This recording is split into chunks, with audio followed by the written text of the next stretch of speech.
بظهور حروف الخط العربي ربحت الإنسانية والتراث العالمي نوعا جديدا وفريدا من الفنون.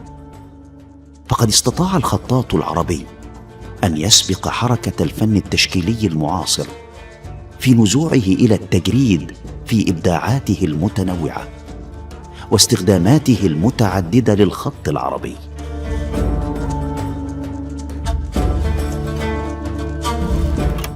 من اقترب من الفنان محمد حمام بالقدر الذي يمكنه رؤيته بوضوح وعمق سيعرف قدر هذا الرجل وروحه النبيلة وإبداعه الخلاق وثقافته الفطرية وحسه الوطني.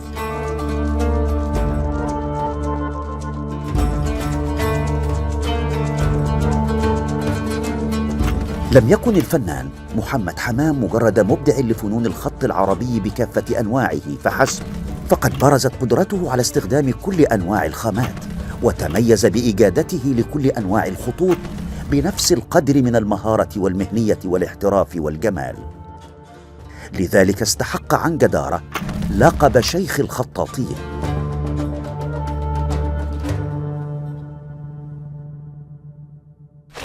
ولد الفنان محمد حمام عام 1935 في حي عابدين، والتحق بمدرسة السلطان الحنفي التابعة للأزهر الشريف ودار المعلمين.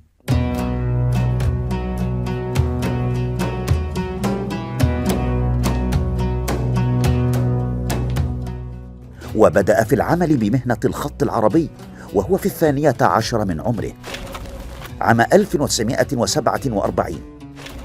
وبدأ الفنان محمد حمام يشق طريقه عبر التلفزيون المصري، حيث التحق به في عام التأسيس قبل افتتاحه عام 1959، وأنشأ به قسم الخط العربي، وكان أول من نال شرف رئاسته، واستمر حتى عام 1961. إنما كان شغلتي أول لوحة في التلفزيون الحمد لله رب العالمين، التلفزيون في مجلس الأمة بخطي، أول إرسال قرآني في التلفزيون بخطي. تغيرت حياة الفنان محمد حمام بشكل جوهري حينما عمل خطاطا في جريدة الأهرام العريقة في عصرها الذهبي. إنما الصحافة الجورنال بيمشي كل يوم، وأنا كان نفسي إن أنا أكمل بقية محطاتي، يعني أنا شبعت بقى من شغل التلفزيون، فعاوز أكمل بقية عملية المهنة بتاعتي، مهنة الخط. فكان زمان الجورنال له نجوم كبيرة، يعني مثلا اللي يشوف الأستاذ عدلي بولس يتمنى إن هو يشوفه بس مش علشان يشتغل معاه، فاللي قدمني للصحافة الأستاذ عدلي بولس.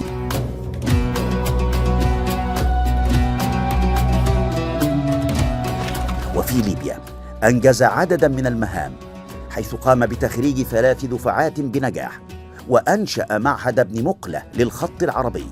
أنت أستاذي، هذا كلام يعني لا أستطيع أن أعبر عنه إلا بالحزن الشديد.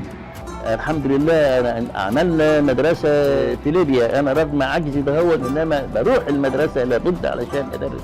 ثم اتجه للتدريس بأكاديمية الخط العربي في باب اللوق حتى خروجه للمعاش عام 1995، وظل يعمل بها حتى عام 2000.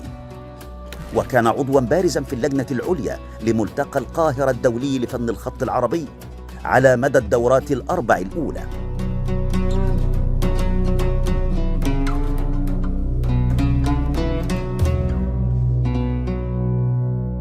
لو هتكلم عن حمام الفنان، حمام من صغره بدأ بحفظ القرآن وختم القرآن وهو عنده 10 سنوات، وبدأ بالصنعة وتعلمها وشربها كويس قوي من أول ما اتعلم على إيد الأستاذ الأيوبي. بدأ في الدراسة الأكاديمية بعد كده ومدرسة خليل أغا، وبعد كده بدأ في الإعلام في الصحافة، وسافر في ليبيا وأسس مع عميد الخط العربي هناك الفنان أبو بكر السيفي المعهد بتاع ابن مقلة، وكان له باع ويد وبصمة كبيرة هناك.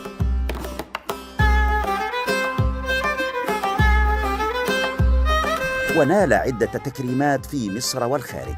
وتميزت أعمال الفنان محمد حمام بالإتقان والبناء المحكم والتنوع ما بين الخط الثلث والنستعليق والرقعة والكوفي الفاطمي والديواني والجلي ديواني، وكان ميالا للاقتصاد في العبارات منتقيا أبلغها وأرقاها. وبعتبر نفسي يعني أغنى الخطاطين كلهم، لأن عندي كنز من الحب لا يفنى.